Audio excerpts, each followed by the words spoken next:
மனசு சந்தோஷமா இருந்தா வாழ்க்கை வண்ணமா இருக்கும்.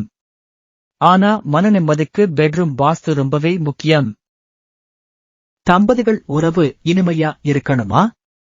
படுக்கை அறை வாஸ்துவை இப்படி செட் பண்ணுங்க. 1. சரியான திசையில் படுக்கை அறை இருக்கணும். தென்மேற்கு சவுத் வெஸ்ட் திருமண உறவை நிலைத்து வைக்கும் சிறந்த திசை. வடகிழக்கு நார்த் ஈஸ்ட் அதிருப்தி சக்தி அதிகம், மன அழுத்தம், தொலைவு ஏற்படும். வடக்கு அல்லது கிழக்கு புரிதல் குறைவு, உறவில் உறுதி இல்லாமை. 2. தூங்கும் திசை எப்படி இருக்கணும்? தலை தெற்கு பக்கம் வைத்தே தூங்க வேண்டும். இது மன நிம்மதி, ஆரோக்கிய உறவிற்கு நல்லது.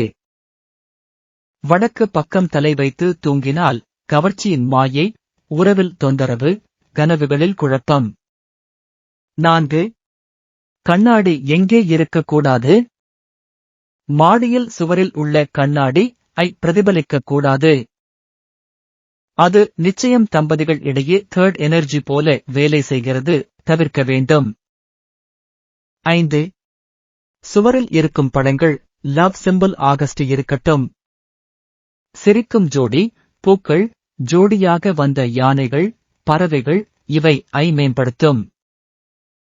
சண்டை, தனிமை, துயரம் காட்டும் படங்கள் வைத்தால் உறவு குழம்பும். 6. வாயு சுழற்சி, சுத்தமான வாசல் அவசியம். காற்றோட்டம் இருக்கும் மாதிரி ஜன்னல்கள் இருக்கட்டும். மூடிப்போன கட்டிடம் மாதிரி இருக்கக்கூடாது, அதனால் மனத்தடை ஏற்படும். 7. வாஸ்து பரிகாரங்கள் உறவில் இனிமை சேர்க்க. ரோஜா வாசனை சாம்பிராணி டிபோசி டிஃப்யூசர். 2 சில்வர் ஸ்வான் ஜோடி வைக்கலாம். ஒரு சுக்ர யந்திர அல்லது லவ் கிறிஸ்டல் ரோஸ் குவார்ட்ஸ் வெஸ்டில் வைக்கலாம். Bonus secret. படுக்கை அறையில் இந்த வார்த்தைகளை தவிர்க்கணும். சந்தேகம், தன்னம்பிக்கை இல்லை, தொந்தரவு, நான் மட்டும். அவை பேசும் நெகட்டிவாகிறது. வாஸ்துவம்தான். நல்ல உறவு வேண்டுமானால் நல்ல வாஸ்து அதற்கு அடித்தளம். சிறு மாற்றங்களாலேயே உறவு மீண்டும் பூப்பறிக்கும்.